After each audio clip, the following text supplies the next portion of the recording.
হর হর মহাদেব, জয় মা ভগবতী। আপনাদের মধ্যে থাকা সকল দেবত্ব শক্তিকে আমার প্রণাম। Unpredictable, yes, life is unpredictable. আমরা কেউ জানি না আমাদের লাইফে কি হতে চলেছে, আমরা কেউ জানি না আমাদের, মানে আজকে আমি আমার ফ্রেন্ডের পাশে বসে আছি, কালকে সকালটা আমার আসবে কিনা আমরা কেউ জানি না, আজকে কালকে আমাদের সাথে কি হতে পারে।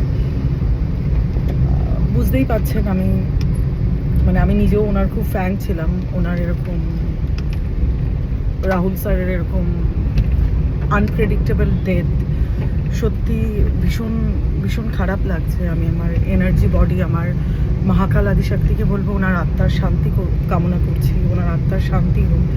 বাট কোথাও গিয়ে না কিছু ভালো মানুষদের ছাপ রয়ে যায়। যেমন আমরা সুশান্ত সিং রাজপুতকে আজও অব্দি ভুলতে পারিনি।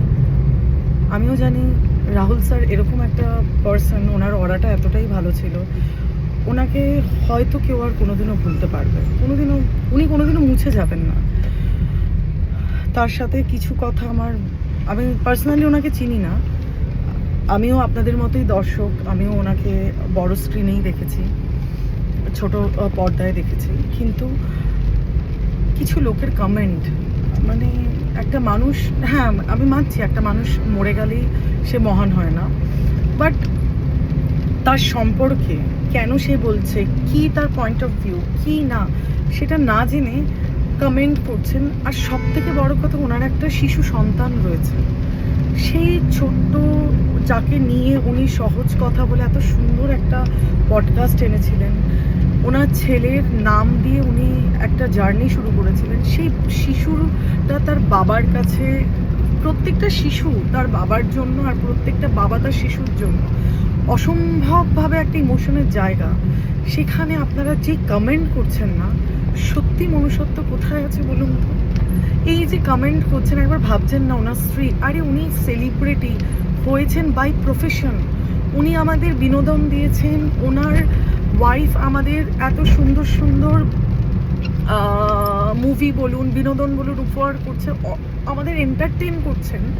বাট আফটার অল, মানে দিনের শেষেও উনি একজন ফ্যামিলির ছেলে, একটা ফ্যামিলির ছেলে, একজনের বাবা, একজনের স্ত্রী, মানে সরি একজনের হাজবেন্ড, বা ওনার স্ত্রী একজন, উনি কাঁদেননি, উনি হাসছেন।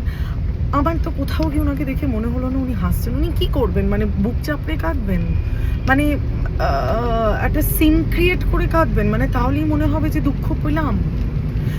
উনি কি বলছেন ওনার মুখের মধ্যে, উনি অ্যাকচুয়ালি তখনও অব্দি অ্যাকসেপ্টই করতে পারছেন না যে ওনার লাইফে কি হলো। এত দীর্ঘ দিনের আলাদার পর আবার নিজের বাচ্চার কথা ভেবে একসাথে হওয়া, তখনই ওনার এত বড় লস, সব থেকে বড় লস সেই বাচ্চাটার, যে সব কিছু বুঝে ওঠার আগে, জীবনটাকে সুন্দর করে ভাবার আগে, আবার মা বাবা একসাথে নিজের পথ চলার আগে তার লাইফ থেকে তার বাবার প্রদীপটা, তার বাবার আমব্রেলাটা বন্ধ হয়ে যায়।